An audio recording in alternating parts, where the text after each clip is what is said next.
last month, it was late December, actually mid-December, I was at the doctor's office doing a routine checkup, and doctor took some blood work and kind of, did my weight and checked all that kind of stuff, and sent in some blood work to the lab to kind of get tested. And she gave me a call, I don't know, a couple days afterwards, and she told me, "Hey Aaron, some of your levels are a little bit high. Your triglyceride levels are high," whatever that is. I didn't know. Your cholesterol levels aren't where they should be.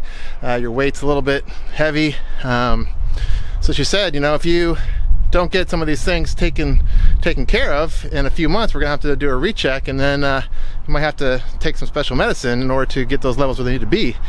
And I didn't really like that idea, and so since January 1st, like a lot of us, I've been going to the gym. I've been trying to get a little bit more exercise, trying to watch what I eat, trying to be better about my habits, not eat so much candy and popcorn, which is hard if you go to the movies a lot. But trying to cut back. And so it kind of reminds me of this passage that is our theme verse, if you will, for this new series that we're doing here in Groves, called Train Yourself.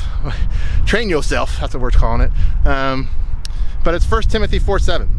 And in it, Paul is talking to his protege Timothy, and he's trying to give him kind of the, hey, here's what you need to know as you get ready to lead and become the person that I believe God's calling you to be. And so he says, train yourself to be godly.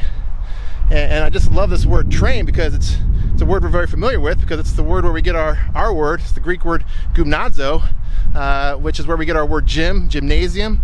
It refers back to the first century and the practice of the Olympics, which are coming up here in a couple weeks, and the idea that you got to train yourself. And back in the day, I've said this before, but they used to train naked, and please don't do that. That would be a little bit awkward and strange. But the idea was to train yourself with everything you've got. You have to work at it. And so in this context where Paul's speaking to Timothy, he says, train yourself. And this is it's an imperative command, which means it's not like it's not be trained. It's not this passive thing that's being done to you. He's like, no, you need to train yourself.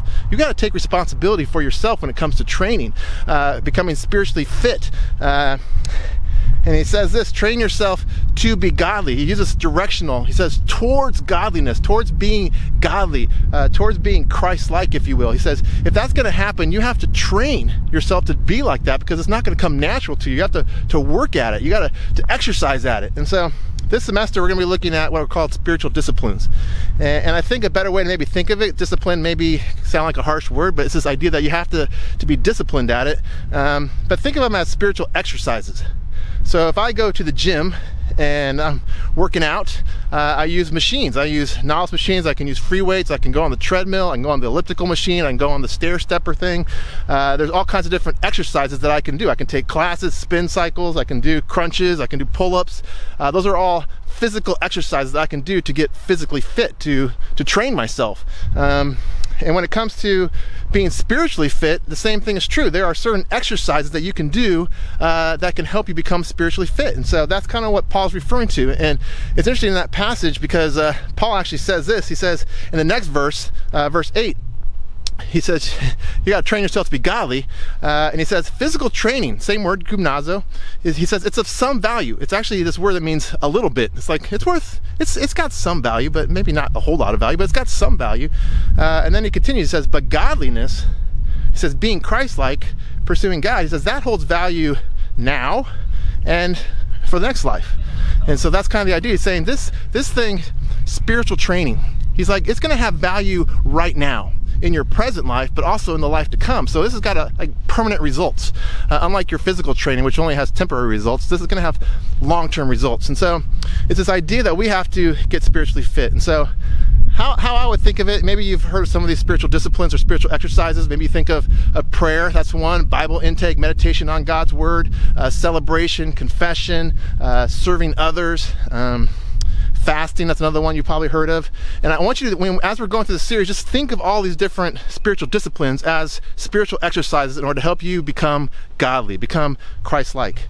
And the way I really want you to think about it is, I'm sure you're familiar with the story of Zacchaeus. He kind of made fun of Nehemiah because he was the shortest man in the Bible, Nehemiah, but really Zacchaeus was a short guy. It tells us that, right? And so Zacchaeus, because he was short, when Jesus came to Jericho, he couldn't get through the crowd in order to see Jesus. He wanted to encounter Jesus, so he had to put himself in a position where he could encounter Jesus. And so what he did was he went ahead of the path. He knew where Jesus was going. He went ahead of him, and then when Jesus got there was Zacchaeus up in the tree. And so Jesus spotted Zacchaeus and says, "Hey, Zacchaeus, come down, for I'm going to your house today." You know the song. And this idea that Zacchaeus put himself in the path of Jesus. He said, "I know where he's going to be, and therefore, because I want to meet him, I want to encounter him, I want to be with him, I'm going to put myself in a position where I can."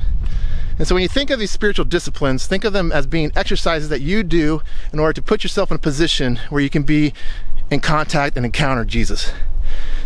That's pretty much the simplest way to look at it. And so as we kind of kick off this series, I just want you to think about all this and think about this idea of train yourself.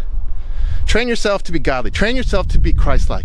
It's not going to come natural. It's got to be discipline. It's got to be exercise. But just like you're committed to going to the gym, going on a walk, getting out of breath like I am right now, it's like you need to do those things in order to be fit, in order to be healthy, in order to be strong spiritually.